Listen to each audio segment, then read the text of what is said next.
Hai, assalamualaikum warahmatullahi wabarakatuh. Di siapa yang akan kita bahas malam hari ini?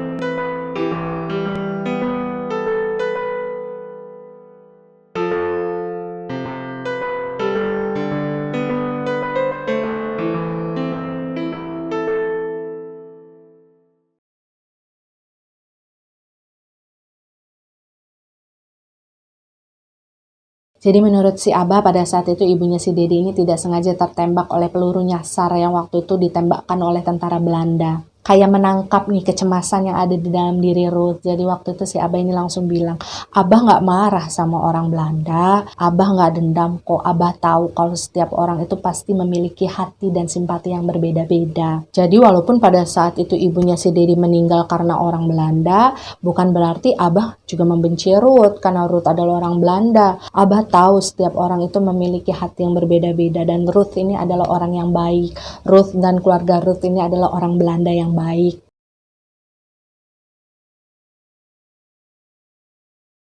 Dan ada satu hal lagi yang diungkapkan oleh Ruth dalam ceritanya di dalam komunikasi kami ya pada saat itu, yakni mengenai perbedaan agama yang dianut oleh si Ruth dan juga si Abah beserta si Dedi. Dan sebenarnya awalnya saya agak merasa ragu untuk mengangkat satu bagian ini ke dalam cerita karena saya takutnya ini akan sedikit banyak menyinggung beberapa pihak gitu. Cuma setelah dipikir-pikir kan saya rasa tergantung niat ya, niat dari kita yang menceritakan, niat kita yang mendengarkan juga gitu bagaimana bereaksi akan sesuatu, karena pada dasarnya cerita Ruth ini sama sekali tidak ingin menyakiti siapapun, tidak ingin menyindir siapapun, karena ini benar-benar berasal dari hal yang pernah terjadi di masa lalu kehidupannya si Ruth. Jadi waktu itu menurut Ruth, dia ini masih menganut agama Katolik ya, sementara Abah dan Dedi ini beragama Muslim. Otomatis kan mereka berbeda cara ibadahnya ya. Meskipun begitu, si Ruth ini selalu mengatakan bahwa dia menjadi saksi ketika itu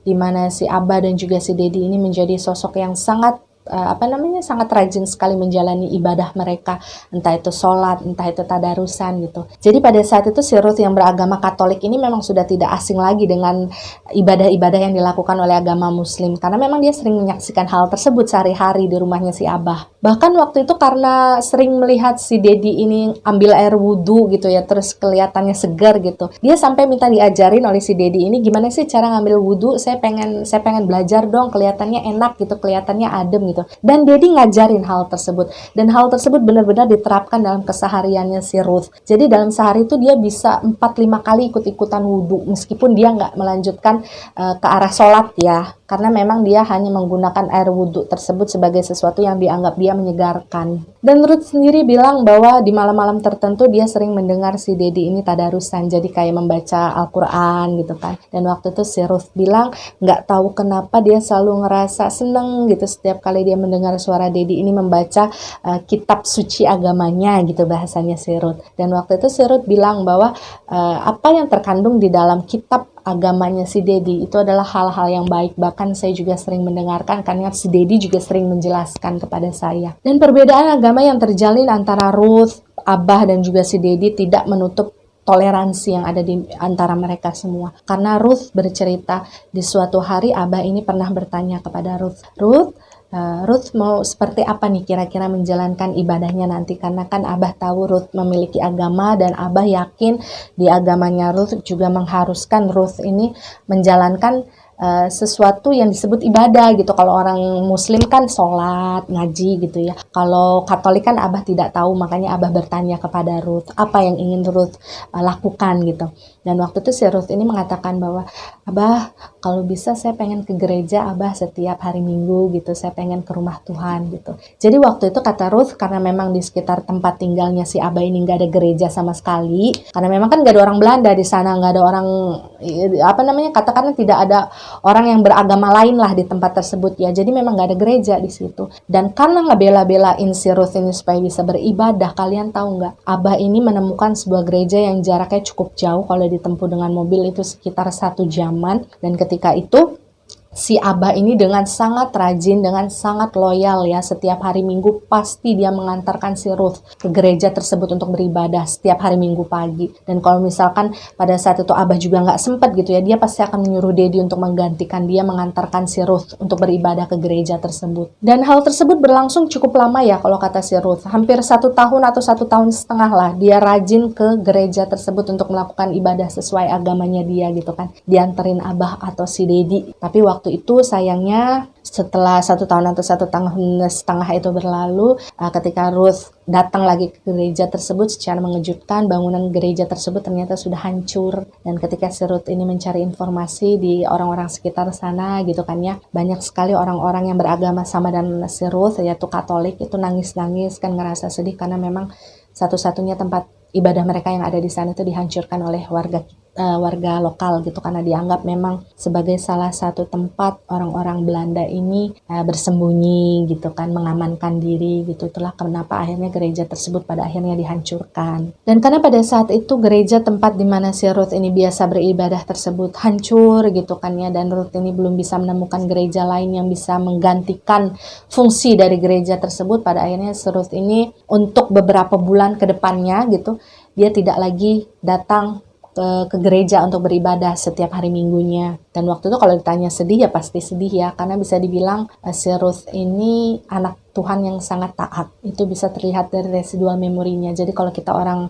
Muslim itu istilahnya kayak anak alim lah, anak soleha gitu ya. Jadi kurang lebih seperti itulah penggambaran dari sosok si Ruth ini. Dan karena memang keadaannya sangat tidak memungkinkan bagi orang Belanda pada saat itu seperti si Ruth ini untuk berkeliaran kemana-mana kan. Jadi pada akhirnya sudah Ruth ini pasrah. Meskipun memang gereja dia sudah dihancurkan, dia juga berusaha mengerti posisi Abah dan juga si Dedi yang tidak mungkin dia repotkan untuk mencari lokasi gereja selanjutnya gitu kan. Jadi ya sudahlah, si Ruth ini bilang selama dia memiliki Tuhan di dalam hatinya ya sudah tidak masalah gitu, karena Tuhan juga pasti paham bagaimana posisi dia pada saat itu. Tapi kemudian ada sebuah kejutan yang tidak pernah dibayangkan oleh Ruth ya sebelumnya. Mungkin sekitar 3 bulan kemudian si Abah ini mengajak si Ruth ini untuk pergi ke bagian samping dari rumahnya si Abah. Jadi kan sebelumnya bagian samping rumahnya si Abah ini adalah sebuah lahan kosong gitu yang gak ada apa-apanya. Dan ternyata selama 4 bulan belakangan si Abah ini membangun sebuah ruangan kecil ya, sekitar 5 kali 5 meter lah di bagian lahan kosong tersebut. Dan si Ruth ini sama sekali gak tahu loh kalau si Abah itu sedang membangun ruangan tersebut di sana. Karena memang kan dalam kesehariannya rumah Abah ini selalu rame ya, selalu rame dengan orang yang ngebantuin Abah dan keluarga, selalu ramai dengan pekerja-pekerja yang bolak-balik dari kebun sayuran yang mengambil dan mengangkut sayuran gitu kan. Jadi sama sekali nggak keciri sama si Ruth sebelumnya. Dan ketika si Abah membawa Ruth ke tempat di mana ruangan tersebut dibangun ya, kemudian dibuka gitu pintunya, Ruth ini langsung nangis terharu. Kalian tahu nggak itu bangunan isinya apa? Jadi Abah membuatkan kayak semacam gereja mini untuk si Ruth. Jadi di dalam ruangan tersebut ada semacam altar kecil, kemudian ada 2 kursi kayu gitu ya di bagian depannya, dan ada tanda salib di dinding yang digantungkan di dinding. Jadi waktu itu Abah bilang, Ruth, Abah cuma bisa bikin segini buat Ruth beribadah. Abah minta maaf kalau ada kurang dan lebihnya, karena Abah kan nggak tahu ya maksudnya apa saja yang Ruth butuhkan untuk beribadah. Tapi setahu Abah dari teman-teman Abah yang beragama seperti si Ruth gitu ya, waktu itu Katolik kan, kurang lebihnya ya seperti inilah yang sudah Abah berikan kepada kamu. Abah harap ini bermanfaat dan kamu suka. Jadi pada saat itu si Ruth ini kayak ngerasa langsung terharu gitu, dia tersentuh dengan apa yang sudah dilakukan oleh Abah untuknya. Meskipun mereka berbeda agama, berbeda keyakinan, berbeda cara beribadah gitu kan, dengan segala toleransi dan kebaikan hati yang Abah miliki, dia bahkan membuatkan sebuah gereja mini untuk si Ruth menjalankan ibadah. Dan ketika si Ruth ini lagi nangis sesenggukan kan karena dia ngerasa terharu gitu, Abah ini bilang lah ke si Ruth, ini sebenarnya ide dari Dedi.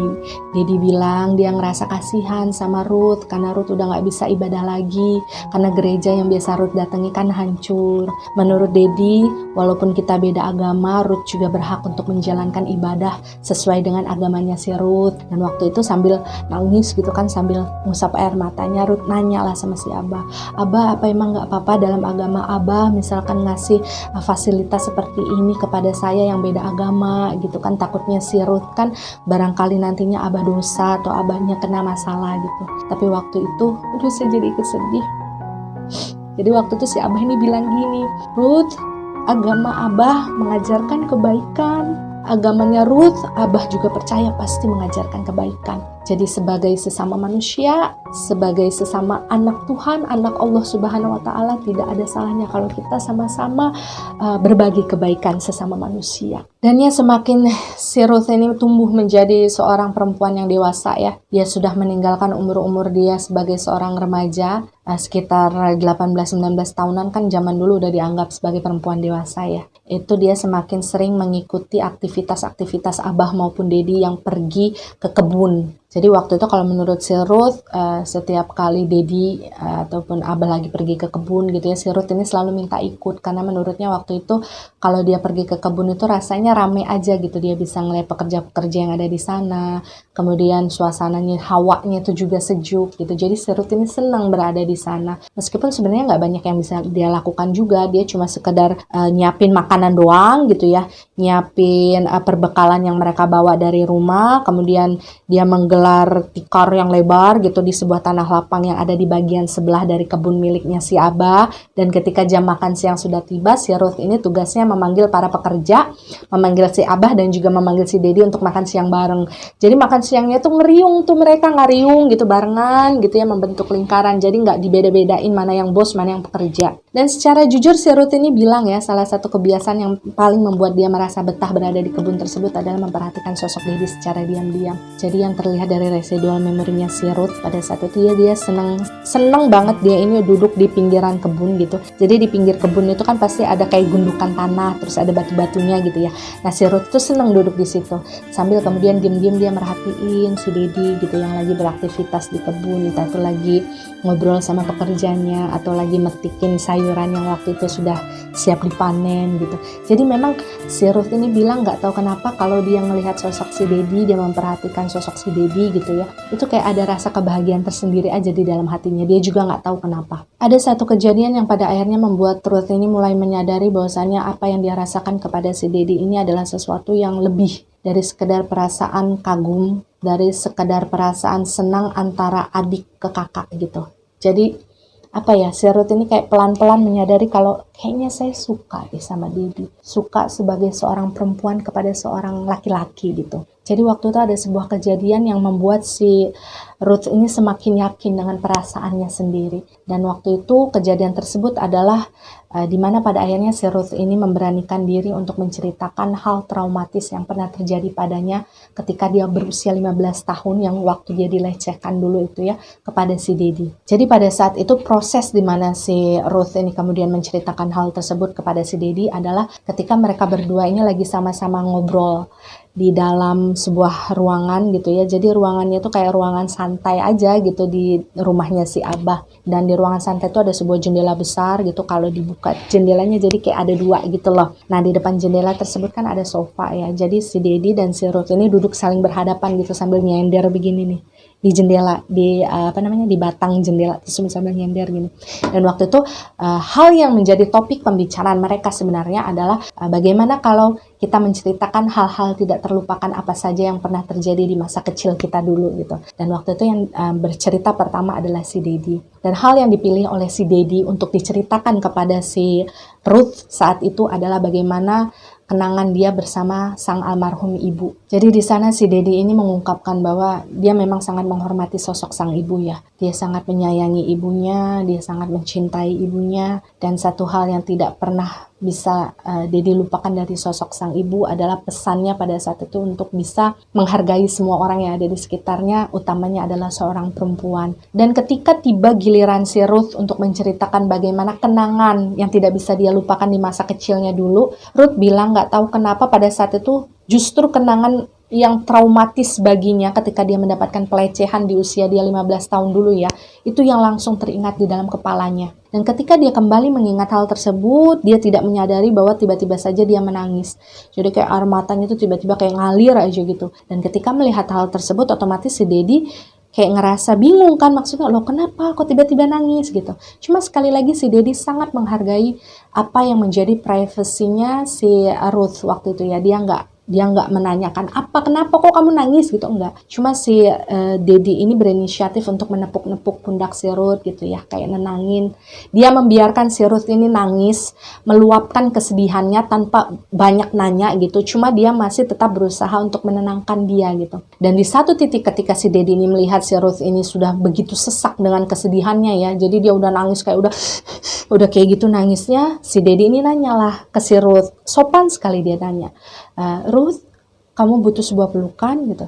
Dan waktu itu si Ruth langsung ngangguk kan, dia ngangguk dan dia langsung masuk ke dalam dekapannya si Dedi kan. Jadi waktu itu si Dedi itu meluk dia, posisinya si Ruth itu ngeringkuk gini sambil nangis gitu kan ya. Dia cukup lama nangis di dalam pelukannya si Dedi. Dan Ruth ingat benar ketika dia menangis di dalam pelukannya si Dedi, ada satu cara yang dilakukan oleh Dedi sehingga membuat si Ruth ini berhenti nangis gitu. Jadi waktu itu si Dedi alih-alih menanyakan banyak hal kepada si Ruth kan, si Dedi ini justru menyanyikan lagu lullaby, lagu kayak semacam lagu Nina Bobo tapi dalam versi bahasa Belanda gitu ya.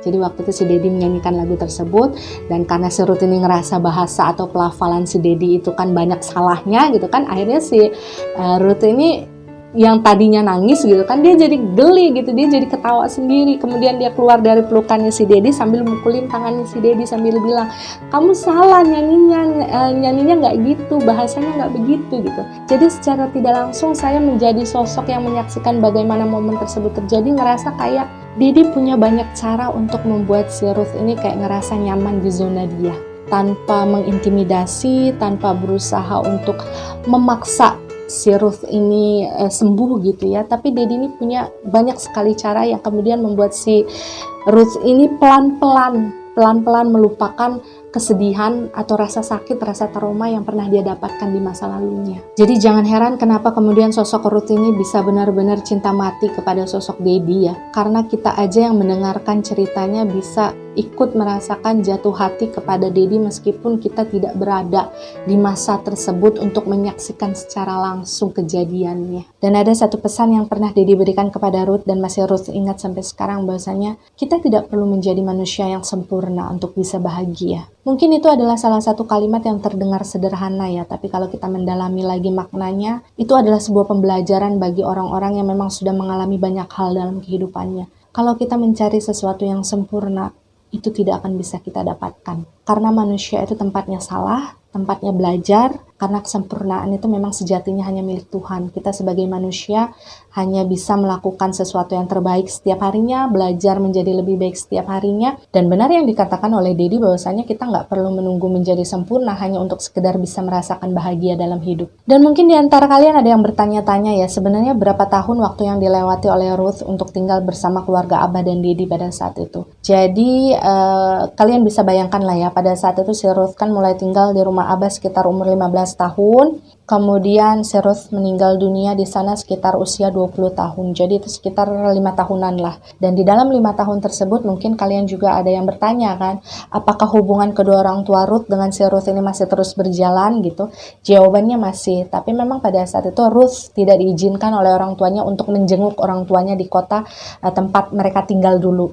Jadi setiap kali ada yang ingin menjenguk, itu pasti orang tuanya lah yang datang ke rumahnya si Abah untuk bertemu dengan si Ruth. Karena memang menurut orang tuanya Ruth pada saat itu situasi di kota tersebut masih tidak aman. Dan meskipun 5 tahun terdengar seperti waktu yang cukup lama, tapi menurut ayahnya si Ruth pada saat itu perlu usaha ekstra bagi dia pada saat itu untuk tidak ikut dihabisi di kota tersebut. Karena ayahnya Ruth ini sempat menjalani beberapa kali kayak semacam sidang lah gitu ya, yang kemudian bisa memberikan jaminan bahwasanya pada saat itu keberadaan ayahnya si Ruth dan ibunya si Ruth di kota tersebut itu tidak akan ikut dieksekusi, karena memang waktu itu kan ayahnya si Ruth hanya bekerja sebagai arsitek dan dia hanya ingin menyelesaikan pekerjaannya di sana, sama sekali nggak ada hubungannya sama penjajahan Belanda yang pernah terjadi di masa lalu. Tapi meskipun pada saat itu orang tuanya Ruth sudah mendapatkan surat jaminannya setelah menjalani beberapa kali sidang untuk membuktikan bahwa dia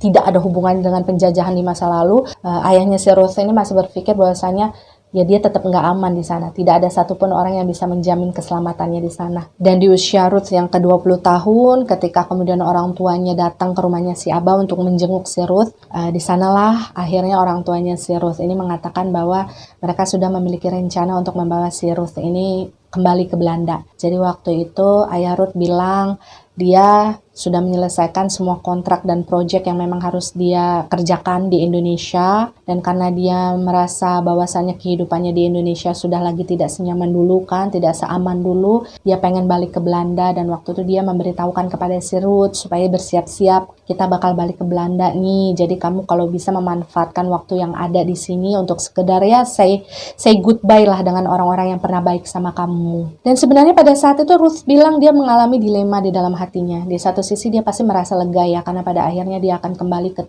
ke negara tempat dari mana dia berasal. Pada akhirnya dia bisa hidup dengan tenang tanpa ada lagi gangguan-gangguan atau ancaman-ancaman di dalam kehidupannya. Tapi di satu sisi lain dia sudah terlanjur baper, dia udah terlanjur dia sudah terlanjur jatuh hatilah kepada sosok Dedi yang rasanya akan sulit untuk dia tinggalkan begitu saja. Dan karena hal tersebutlah pada akhirnya si Ruth ini bisa dikatakan dia merenung beberapa saat ya, untuk mendefinisikan sebenarnya perasaan apa sih yang ada di dalam hatinya dia selama ini terhadap sosok si Dedi. Pure antara adik ke kakak kah, atau antara perasaan perempuan dengan laki-laki gitu. Itu kan dua hal yang sangat berbeda kan. Dan pada saat itu si Ruth ini akhirnya memutuskan bahwa ya sudah, saya memang sepertinya harus mengungkapkan perasaan saya kepada Dedi gitu. Atau misalkan sekalipun nantinya si Dedi tidak memiliki perasaan yang sama dengan si Ruth kan mikirnya gini, saya kan bakal balik ke Belanda nih. Ya sudah, walaupun mungkin nantinya saya akan ngerasa sakit hati gitu, saya akan ngerasa gimana gitu kan.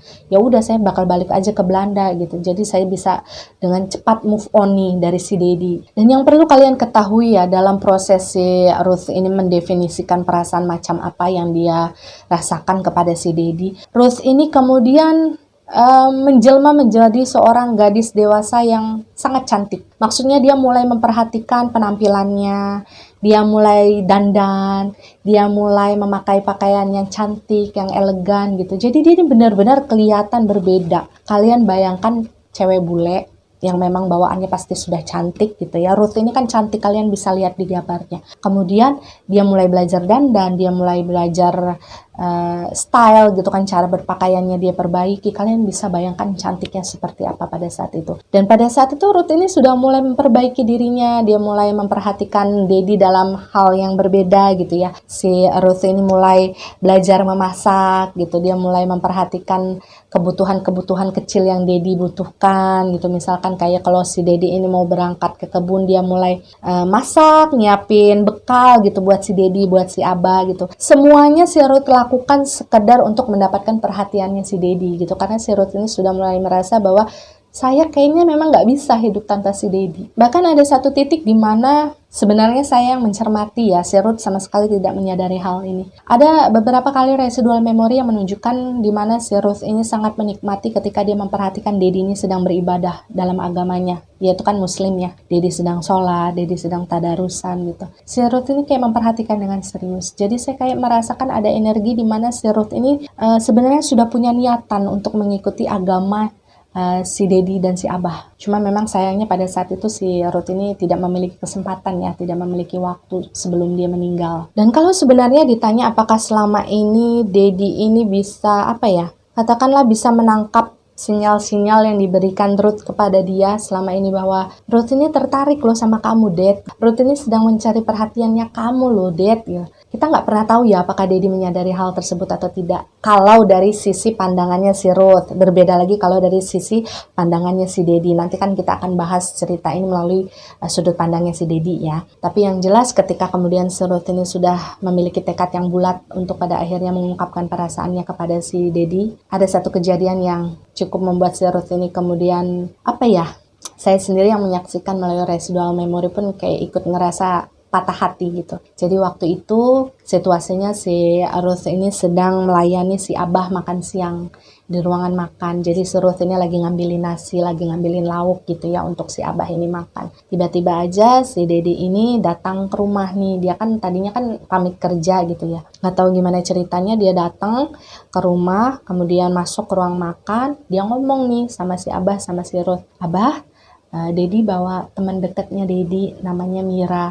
Kalau bisa Abah sama Ruth kenalan yuk, Mira ada di ruangan depan. Jadi waktu itu menurut si Ruth ketika dia mendengar si Dedi bilang bahwa dia membawa teman dekatnya datang ke rumah dan meminta mereka untuk berkenalan gitu. Itu saat itu juga si Ruth itu kayak ngerasa dunianya runtuh. Karena memang benar-benar gak ada hujan, gak ada angin gitu ya. Tiba-tiba saja si Dedi yang selama ini tidak pernah diketahui oleh si Ruth sebelumnya kalau dia punya pacar, itu tiba-tiba aja datang ke rumah sambil bawa perempuan yang diperkenalkan sebagai teman dekatnya. Dan pada saat itu dengan perasaan yang campur aduk kan mau gak mau si Ruth ini mengikuti si Abah dong untuk menemui wanita yang dibawa oleh si Dedi ke rumah yang ingin diperkenalkan oleh mereka. Dan pada saat itu Ruth ini berkisah ya bahwasanya kesan pertama yang dia dapatkan dari sosok perempuan yang bernama Mira tersebut adalah perempuannya yang manis gitu ya wanita Jawa pada umumnya, tubuhnya mungil gitu. Kemudian dia juga cukup ramah ketika menyapa si Abah, menyapa si Ruth juga. Meskipun ada satu momen ketika si Mira ini bersalaman dengan si Ruth, si Mira sempat ngomong gini nih ke si Dedi kan, kok ada bule sih di sini gitu.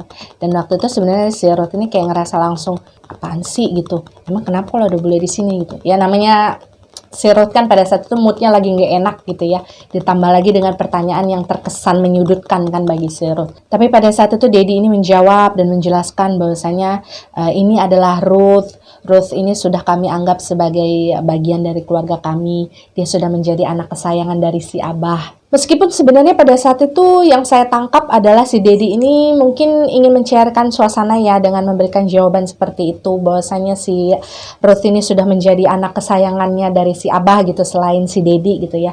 Tujuannya cuma pengen mencairkan suasana dan pengen bercanda gitu ya supaya si Ruth ini nggak terlalu cemberut lagi saat berhadapan dengan si Mira. Cuman hal tersebut mungkin tidak ditangkap oleh si Ruth yang sudah terlanjur kesel, yang udah terlanjur nggak enak hati, yang udah terlanjur males ngapa-ngapain. Dan Ruth ini sama sekali tidak menunggu lama pada saat itu ketika dia selesai diperkenalkan kepada si Mira gitu. Dia langsung pamit pengen ke belakang ngomongnya. Padahal waktu itu dia langsung lari ke kamarnya. Dia mengunci diri di dalam kamarnya kemudian menangis. Dan Ruth bilang waktu itu meskipun sebenarnya dia tahu kalau dia dan si Dedi ini gak pernah punya komitmen apapun dalam hubungan mereka ya. Tapi bagaimanapun kan mungkin si Ruth ini sudah terlanjur jatuh hati kan kepada si Dedi. Jadi ketika si Dedi ini kemudian membawa wanita lain gitu kan, di tengah-tengah dia dan juga si Ruth, wajar rasanya mungkin ketika saat itu si Ruth ini kayak ngerasa dikhianati gitu, kayak seolah-olah dia patah hati dengan perasaannya sendiri. Dan pada saat itu Ruth cuma bilang bahwa dia gak pernah membayangkan sama sekali bahwasanya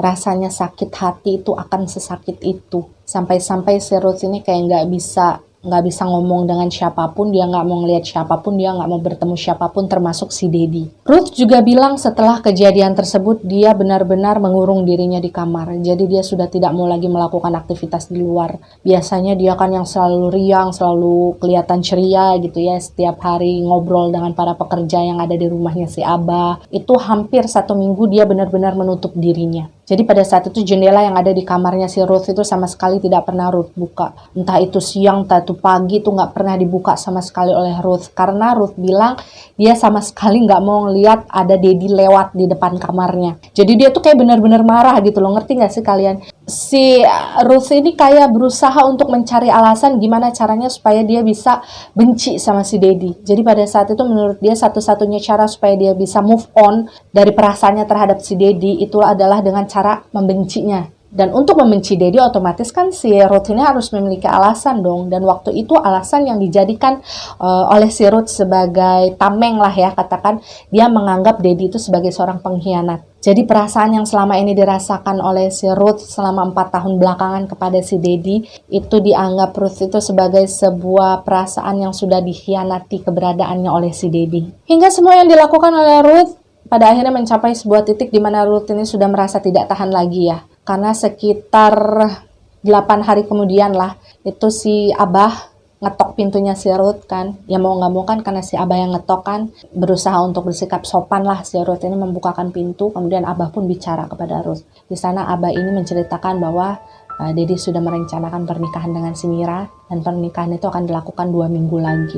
Dan sebenarnya ketika si Abah membicarakan mengenai rencana pernikahan Dedi dan Mira, saat itu si Ruth ini gak bereaksi apa-apa. Jadi kayak saking ngerasa sakitnya, dia kayak udah gak ngerasain apa-apa lagi di dalam hatinya, paham nggak? Dan ketika si Abah kemudian sudah keluar dari dalam kamarnya si Ruth gitu kan, barulah si Ruth ini ngamuk.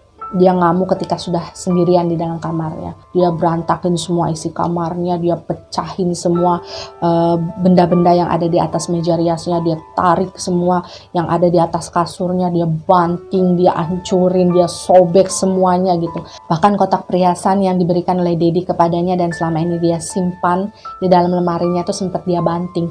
Meskipun pada akhirnya dia ambil lagi ya, dan dia peluk karena memang dia masih merasa sayang. Dan Ruth bilang pada saat itu dia sudah tidak bisa lagi menahan semua perasaannya ya. Pada akhirnya dia memutuskan untuk ya sudahlah, saya pergi aja dari rumah ini, karena dia merasa dia nggak akan memiliki kekuatan yang lebih untuk bisa menyaksikan suatu hari Dedi menikahi perempuan lain dan hidup bersama perempuan tersebut jika si Ruth masih tinggal di sana. Jadi secara tidak langsung Ruth ini mau, udahlah saya ngalah aja.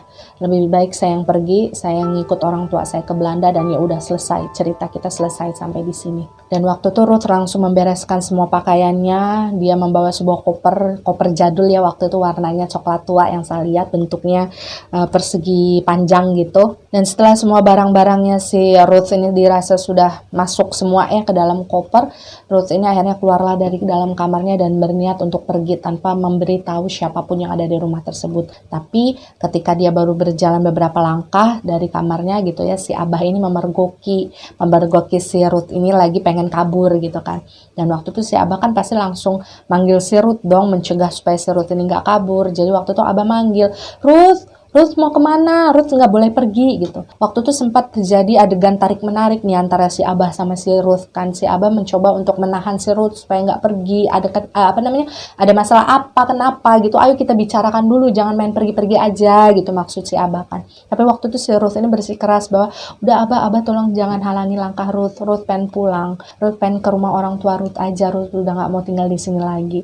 Cuman kan pada saat itu Abah yang memang nggak ngerti masalahnya seperti apa gitu kan. Duduk permasalahannya seperti apa, ya bingung, kenapa kok tiba-tiba nggak ada hujan, nggak ada angin, Ruth kok tiba-tiba pengen pergi gitu. Cuma karena waktu itu si Ruth sedikit menggunakan kekuatannya ya ketika rebut-rebutan koper, akhirnya si Abah ini agak kalah lah sedikit, dan si Ruth ini akhirnya berhasil mengambil lagi koper dia jalan cepat setengah berlari menuju ke depan pintu. Dan ketika langkah si Ruth ini sudah sampai hampir di depan pintu, secara kebetulan si Dede ini baru pulang nih dari kerja kan. Entahlah dia di luar sana habis ngelakuin apa gitu kan, dia baru pulang ke rumah. Dan waktu itu ketika si Abah ini ngelihat ada Dedi baru pulang kan, posisinya lagi berjalan mau masuk ke rumah yang juga melewati pintu yang sama dengan yang akan dilewati oleh si Ruth untuk kabur. Jadi waktu itu si Abah ini langsung bilang ke Dedi setengah berteriak kan, Dedi itu Ruth mau kabur, tolong dicegah, jangan biarin Ruth pergi gitu. Jadi waktu itu si Dedi yang langsung menerima perintah bapaknya itu kan kaget ya, dia kan juga nggak tahu apa-apa, ini ada apa gitu kan. Jadi waktu itu dia langsung berdiri di depan kusen pintu kan, pintunya dalam posisi masih terbuka,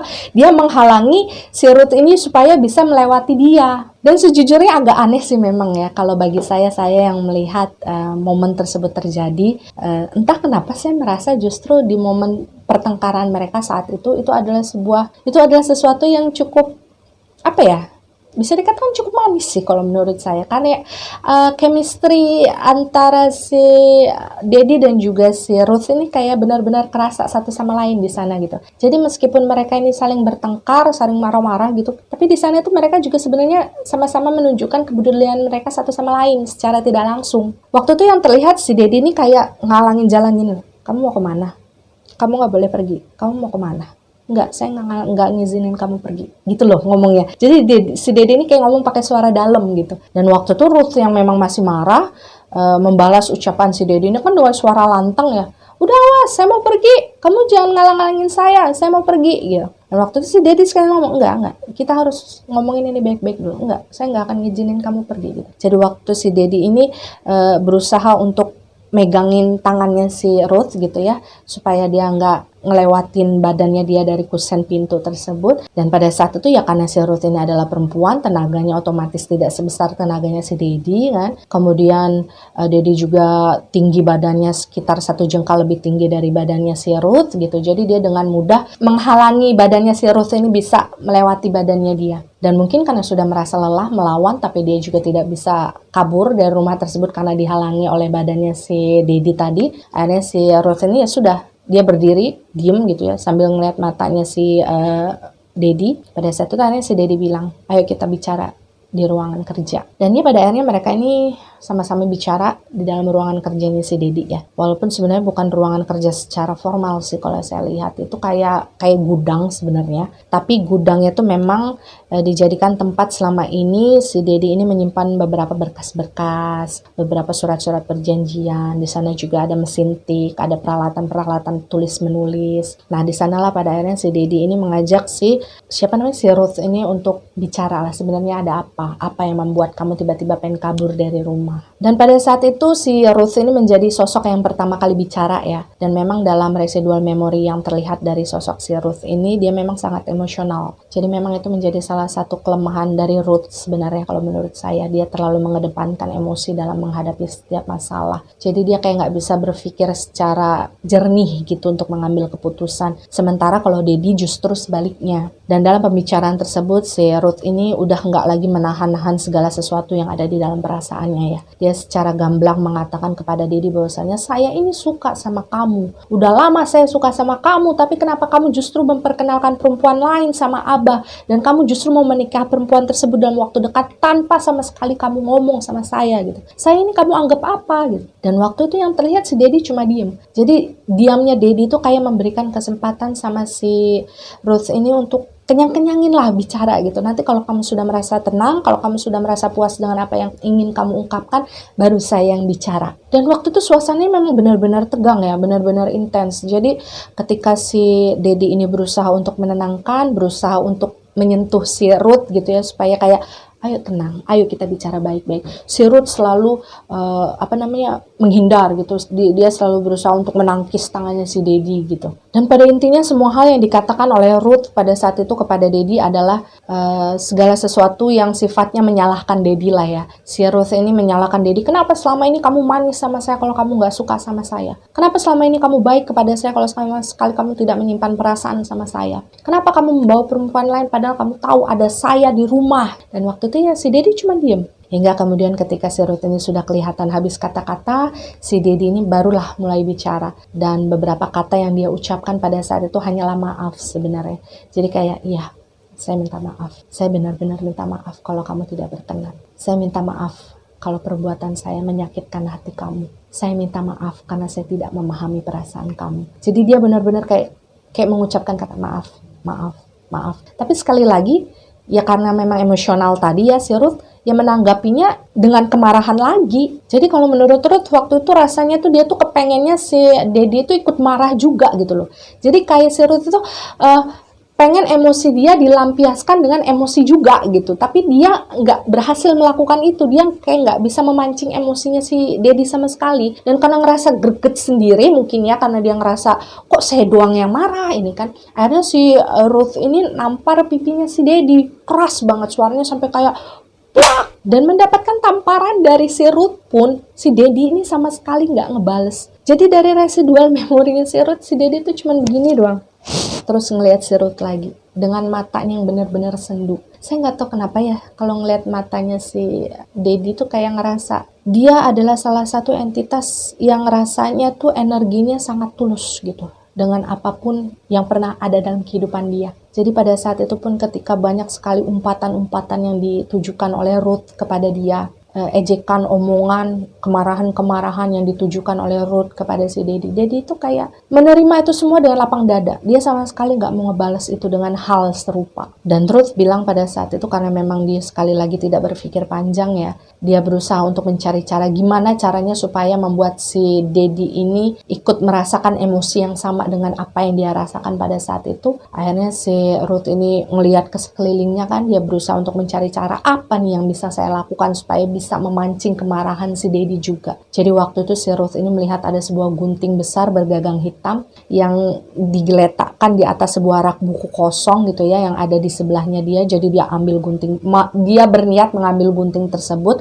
Tapi sayangnya mungkin Dedi sudah memperhatikan sejak awal nih, kayak dia sudah menebak kayaknya si Ruth pengen ngambil gunting ini nih. Jadi ketika si Ruth hampir nyampe ngambil gunting tersebut, tangan Dedi duluan lah yang berhasil memegang gunting itu. Jadi mereka sempat rebut-rebutan. Dan ketika mereka lagi sama-sama dalam proses rebut-rebutan gunting, si Ruth yang masih dalam keadaan emosional sangat tinggi, itu kan ngomong lagi ke si Dedi, udah lepasin tangan saya udah gak ada gunanya lagi hidup di sini. Kamu sudah mau menikahi perempuan lain, saya gak sanggup ngelihatnya, jadi biarin saya mati. Cuma waktu itu kan si Dedi bilang sekali lagi, kita bisa ngomongin baik-baik, jangan suka ngambil keputusan sendiri-sendiri. Dan waktu itu dibalas lagi kan sama si Ruth dengan nada yang sangat tinggi, kamu yang lebih dulu ngambil keputusan sendiri, kamu yang pengen nikahin perempuan itu tanpa bertanya sama sekali sama saya. Kemudian terdengar beberapa kali si Dedi ini berusaha untuk memanggil Ruth dengan sangat lembut ya, Ruth, udah Ruth stop, Ruth berhenti. Hingga akhirnya si Ruth ini agak sedikit melemah, mungkin secara fisik dia juga capek kan, dia nangis terus-terusan, kemudian dia berusaha untuk melawan terus-terusan. Akhirnya dia melemah, dia melepaskan cengkramannya waktu itu ya. Kemudian tangannya jatuh lunglai dengan tanpa tenaga. Si Ruth ini duduk meringkuk akhirnya di atas lantai, dan gak lama diikutilah oleh si Dedi yang kemudian duduk di depannya. Pada waktu itu sambil menangis kan si Ruth ini nanya ke Dedi dengan nada yang sudah jauh lebih lemah dari sebelumnya, sebenarnya kurang saya apa? Kenapa kamu gak pernah sekalipun melirik ke arah saya? Kenapa justru kamu memilih perempuan lain untuk dinikahi? Dan pada saat itu sebenarnya gak terlalu jelas ya apa saja yang mereka ucapkan dalam argumentasi tersebut, karena gambaran yang terlihat itu kayak agak semu dan suaranya tidak terlalu jernih. Tapi ada beberapa kalimat yang kemudian saya garis bawahi. Pada saat itu si Dedi ini bilang kepada si Ruth bahwa hubungan mereka sama sekali tidak akan bisa berubah sampai kapanpun. Ruth adalah Ruth, sementara Dedi adalah Dedi. Kemudian si Ruth ini menjawab, sekali aja, kamu gak bisa berusaha menyukai saya. Jadi pada saat itu mungkin posisinya si Ruth ini sudah sampai di titik terakhir usahanya untuk bisa menarik hatinya si Dedi. Tapi pada saat itu dari apa yang saya lihat, Dedi sama sekali nggak menjawab. Tapi dia tidak menjawab bukan karena dia tidak ingin menjawab ya, tapi karena memang dia tidak bisa menjawab. Mungkin dia punya jawaban pada saat itu, tapi setelah mempertimbangkan jawaban yang akan dia berikan kepada Ruth, mungkin dia merasa bahwa jawaban tersebut lebih baik dia simpan saja di dalam hatinya gitu. Dan waktu itu kondisinya si Ruth ini udah berantakan ya. Rambutnya acak-acakan, matanya udah sembab gitu, terus riasannya udah mulai luntur kan. Dengan mata yang berkaca-kaca, si Ruth ini bertanyalah kepada si Dedi, selama ini kamu tidak pernah menolak permintaan saya. Selama ini kamu selalu menuruti apa yang saya minta. Bisa nggak sekali ini kamu menuruti satu lagi permintaan saya? Jangan nikahi Mira. Tapi waktu itu yang membuat si Ruth ini kemudian merasa sangat kesal ya, yang kemudian seperti membuat ini nggak tahu kerasukan setan dari mana, itu ketika dia melihat si Dedi ini justru nggak memberikan dia jawaban sama sekali. Si Dedi ini justru bangun dari duduknya, kemudian berniat seperti ingin pergi meninggalkan Ruth sendirian di ruangan tersebut. Dan Ruth bilang saat itu dia nggak bisa terima ditinggalkan begitu saja tanpa jawaban. Dan pada saat itu menurut Ruth, satu-satunya hal yang terlintas dalam pikirannya adalah tidak boleh ada perempuan lain yang memiliki Dedi. Jadi kalau misalkan Ruth tidak bisa memiliki Dedi, maka tidak akan ada perempuan lain yang boleh memiliki Dedi. Meskipun nantinya Ruth sendiri mati, Dedi nggak boleh ada yang memiliki. Jadi memang secinta mati itu Ruth kepada si Dedi. Meskipun sebenarnya kita harus sama-sama belajar ya dari pengalamannya si Ruth. Terlalu mencintai orang lain dengan secara berlebihan seperti itu adalah sesuatu yang tidak baik. Itu adalah sesuatu yang salah, yang nantinya justru akan membawa diri kita sendiri masuk ke dalam kehancuran. Dan pada saat itu mungkin ada satu hal yang dilupakan oleh si Dedi sebelumnya ya, bahwasanya gunting yang sebelumnya mereka perbutkan itu ternyata masih ada dalam genggamannya si Ruth. Jadi ketika si Dedi ini kemudian berbalik, dia mulai berjalan mungkin selangkah dua langkah untuk meninggalkan si Ruth di dalam ruangan tersebut. Entah pemikiran macam apa yang pada saat itu sedang dipikirkan oleh si Ruth ya. Dia nekat mengejar langkahnya si Dedi, kemudian menancapkan gunting tersebut di bagian belakang lehernya si Dedi sebanyak 2 kali. Jadi waktu itu sekali dia tancapkan, dia cabut lagi, dia tancapkan sekali lagi, tapi ketika tancapan yang kedua, si Ruth ini seperti baru tersadar dengan apa yang dia lakukan dan dia langsung melepaskan tangannya dari gunting tersebut dengan kondisi yang sudah berlumuran darah ya. Itu dia ketakutan, dia histeris dan dia nggak berani lagi mencabut gunting tersebut dari dari luka yang ada di lehernya si Dedi. Ruth menyaksikan bagaimana pada saat itu si Dedi kemudian sempat membalikkan badannya ke arah si Ruth ya. Si Dedi menatap Ruth, mungkin pada saat itu si Dedi merasa tidak percaya bahwasanya orang yang selama ini dibiarkan menumpang tinggal di rumahnya itu melakukan hal semacam itu kepada dirinya gitu ya. Ruth menyesal, sangat menyesal dengan apa yang dia lakukan. Ruth bilang pada saat itu tidak ada sama sekali sorot mata kebencian yang ditunjukkan oleh si Dedi ya. Ketika terakhir kali dia menatap Ruth, dia malah sempat tersenyum kepada Ruth, menunjukkan bahwasanya ya sudah, dia pasrah jika memang pilihan Ruth pada saat itu adalah mengakhiri nyawanya si Dedi. Dedi seperti pasrah menerima begitu saja. Dan Ruth bilang pada saat itu, ketika si Dedi sudah selesai tersenyum ya, mungkin dia sudah tidak kuat dengan kondisi dia pada saat itu dengan darah yang mengucur dengan deras dari lukanya. Dedi ini jatuh dan dengan perasaan yang sangat sedih, si Ruth ini membuka kedua tangannya dan menangkap badannya si Dedi yang udah gak bernyawa gitu. Jadi posisinya waktu itu si Dedi itu meninggal di dalam pelukannya si Ruth. Dan sebenarnya di bagian ini saya agak gak kuat untuk menceritakannya karena benar-benar menyedihkan ya. Ketika proses dimana si Ruth ini menangisi jasadnya si Dedi gitu, dia benar-benar histeris. Dia memanggil nama Dedi berkali-kali gitu, berusaha untuk mengguncang badannya si Dedi supaya bisa bangun lagi.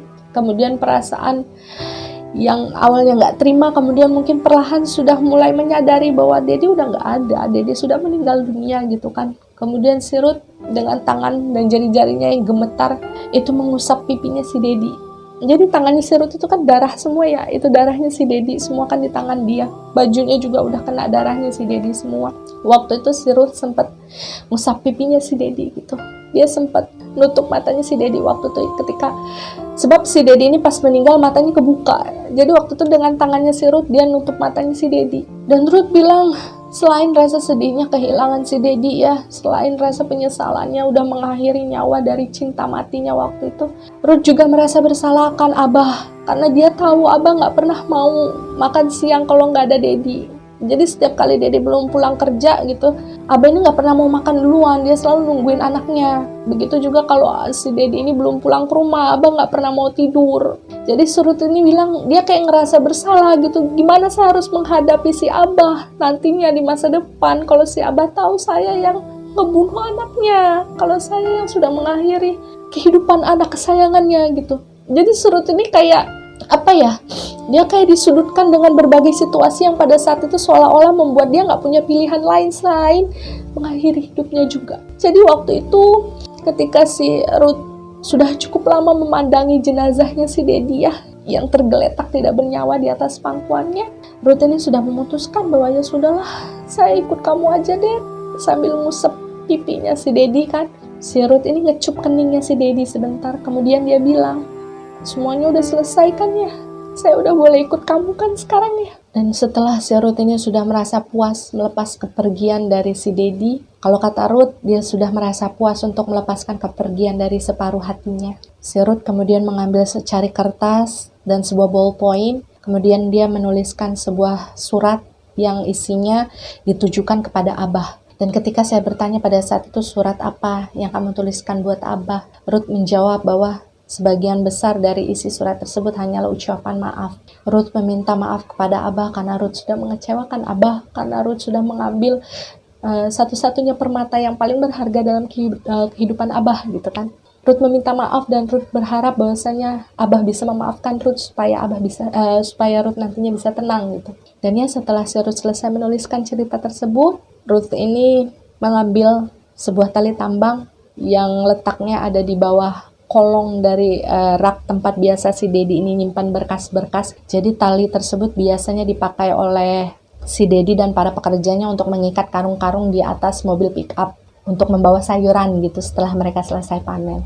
Nah, dengan tali tambang tersebutlah pada akhirnya si Ruth ini mengakhiri hidup dengan cara menggantung dirinya di atas langit-langit ruangan tempat di mana Dedi ini biasa bekerja. Jadi memang pada saat itu situasinya kalau boleh digambarkan ya, Dedi meninggal dunia terkapar di atas lantai dalam kondisi bersimbah darah, sementara Ruth meninggal dunia dalam kondisi tergantung, kaku, dengan kedua mata yang masih terbuka. Dan jangan tanyakan lagi bagaimana kemudian kehidupan Abah berlangsung, karena memang seperti yang kalian ketahui, yang mungkin sudah biasa melihat channel YouTube ini dalam edisi Dongeng Malam, bahwasanya setiap kali sosok seseorang itu meninggal dunia, maka kebanyakan dari mereka residual memorinya akan berhenti merekam. Dan begitu pula yang terjadi dengan Ruth ketika dia sudah meninggal dunia, residual memorinya pada saat itu sudah berhenti merekam dan kita sama-sama tidak bisa mengetahui apa yang kemudian terjadi kepada sosok Abah dalam melanjutkan kehidupannya. Ruth dan Dedi, dua orang yang berbeda tapi sebenarnya memiliki perasaan yang sama. Meskipun mereka sama-sama tidak terbuka sebelumnya, meninggal di hari yang sama, meninggal di tempat yang sama, bahkan meninggal dalam waktu yang berjarak tidak terlalu lama. Tapi sayangnya semua kesamaan tersebut tidak membuat mereka berdua ini bisa saling bertemu di dimensi tempat di mana mereka sekarang berada sebagai residual energi. Ya mungkin karena mereka memang harus menjalani proses mereka masing-masing, mereka harus mempertanggungjawabkan apa yang pernah mereka lakukan masing-masing ketika mereka hidup dulu. Jadi memang kata-kata yang mengatakan bahwasanya cinta sehidup semati itu hampir bisa dikatakan tidak pernah ada di kehidupan yang sebenarnya. Dan ya demikianlah keseluruhan kisah dari entitas bernama Ruth. Salah satu pembelajaran yang bisa kita ambil dari kisah beliau adalah jangan pernah mengutamakan emosi dalam melakukan hal apapun ya. Karena sejujurnya segala sesuatu yang kita lakukan berlandaskan emosi itu pada akhirnya tidak akan membawa kebaikan. Dan setelah kita selesai membahas cerita Ruth, kita akan mendengar cerita yang sama tapi melalui sudut pandang Dedi setelah cerita Ruth ini tayang. Dan jangan lupa untuk selalu mendoakan sosok Ruth dan juga sosok Dedi supaya mereka ini bisa sama-sama mendapatkan ketenangan dan kemudahan dalam proses mereka mempertanggungjawabkan apa yang mereka lakukan di kehidupan mereka dulu, supaya mereka juga bisa sama-sama sirna menuju damai bersama ruh sejati mereka. Amin. Ya percaya atau tidak itu adalah hak kalian sebagai penonton setia. Jika kalian percaya maka jadikan cerita ini sebagai pengalaman. Jika kalian tidak percaya cukup jadikan cerita ini sebagai dongeng malam biasa. Terima kasih yang sudah nonton, terima kasih yang sudah subscribe. Jangan lupa di like, di komen, dan di share supaya teman-teman kalian bisa ikut menonton video ini. Sampai jumpa di video berikutnya. Wassalamualaikum warahmatullahi wabarakatuh. See you di ceritanya Dedi selanjutnya ya. Bye.